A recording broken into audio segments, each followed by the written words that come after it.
plasma on the move. So, what is a coronal mass ejection? It's a massive eruption of plasma and magnetic fields from the sun's outer atmosphere, the corona, releasing billions of tons of material into space. Think of it as a solar cannonball. This particular CME shot out from the sun at a speed estimated between 800 and 1,000 kilometers per second. Forecasters at the NOAA Space Weather Prediction Center quickly began running its trajectory through their WSA-NLEL model, a sophisticated computer simulation that predicts how solar disturbances travel through the solar system.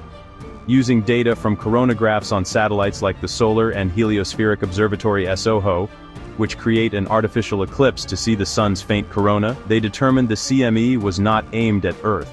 Instead, the model showed its path would sweep directly through the sector of space occupied by Comet Swan. The timing was remarkable, just 2 days after the comet's major outburst. This set up a rare opportunity for scientists to watch what happens when a powerful solar storm collides with a comet. The plasma density in the CME, while incredibly thin by earthly standards, is more than enough to overwhelm the comet's own magnetic field.